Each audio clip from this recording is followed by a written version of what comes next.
સુરતમાં વારંવાર નકલી ખાદ્ય પદાર્થો પકડાઈ રહ્યા છે, ત્યારે સુરત પોલીસ કમિશનર અને ખાસ પોલીસ કમિશનર સેક્ટર 1 અને ઇન્ચાર્જ પોલીસ કમિશનર ઝોન 2 ના માર્ગદર્શન હેઠળ ઉધના પીઆઈ એસ.એન. દેસાઈના માર્ગદર્શન હેઠળ ઝોન 2 અને ઉધના પોલીસની ટીમે સાથે મળી બાતમીના આધારે ઉધના સેવા હોસ્પિટલની ગલીમાં ચામુંડા ઇન્ડસ્ટ્રીયલ પ્લોટ નંબર 21ના પહેલા માળે દરોડા પાડ્યા હતા, જ્યાંથી એવરેસ્ટ કંપનીના ચિકન મસાલા તથા મેગી મસાલા ભેળસેળયુક્ત મસાલા બનાવ 4 આરોપીઓ વિનોદદાસ, રાજેન્દ્રદાસ દાસ, વિનોદદાસ પુનાદાસ, કૈલુ જેઠા મુર્મ અને સુરેન્દ્રકુમાર કાલિદાસને ઝડપી પાડ્યા હતા.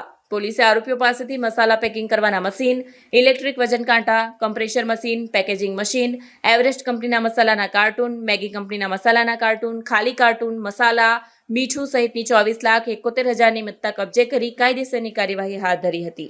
તારીખ 26 જુલાઈના સાંજના સમયે અમારી ઝોન 2 એલસીબીના જે બે એએસઆઈ છે, પ્રદીપ જગદંબા પ્રસાદ અને નરેશ હોશિયારસિંહ, એ લોકોને એમના ખાનગી બાતમીદાર મારફતે માહિતી મળી હતી કે દક્ષેશ્વર 3 રસ્તા નજીક ચામુંડા ઇન્ડસ્ટ્રીયલ એસ્ટેટની અંદર ડુપ્લિકેટ મસાલા બનાવતી એક ફેક્ટરી કાર્યરત છે.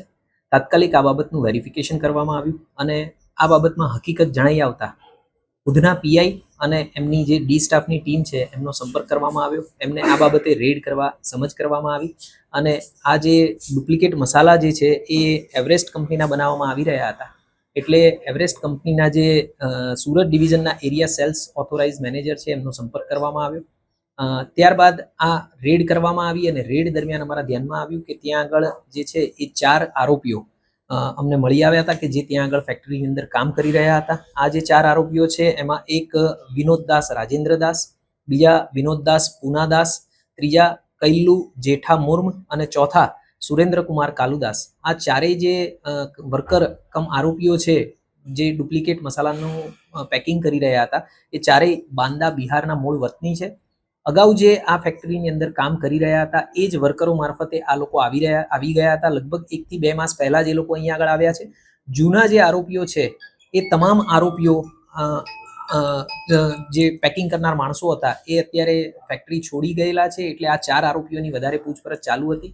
જે દરમિયાન ધ્યાનમાં આવ્યું કે આ ફેક્ટરી જે છે મૂળ અનિલ ગુમાનસિંહ ગોયલ જોધપુર રાજસ્થાનનો જે વતની છે એ ચલાવી રહ્યો છે અને એની સાથે સુનિલ સોની કરીને જે એમનો માણસ હતો એ પણ આની અંદર સંડોવાયેલો હતો. હાલે અમે જે આગળ 4 વર્કર જણાવ્યા એ 4 વર્કર અને આ સુનિલ સોનીની અરેસ્ટ કરી અને ધરપકડ કરી અને પૂછતાછ ચાલુ કરેલી છે. અને આ જે અમારી રેડ થઈ એ દરમિયાન લગભગ 25 લાખ જેટલો મુદ્દામાલ અમે કબજે કરેલો છે, જેની અંદર 3 ડુપ્લિકેટ મસાલાનું પેકિંગ કરતા મશીન, એક કમ્પ્રેસર મશીન, વજન કાંટો, નકલી મસાલા વગેરે કબજે કરેલું છે.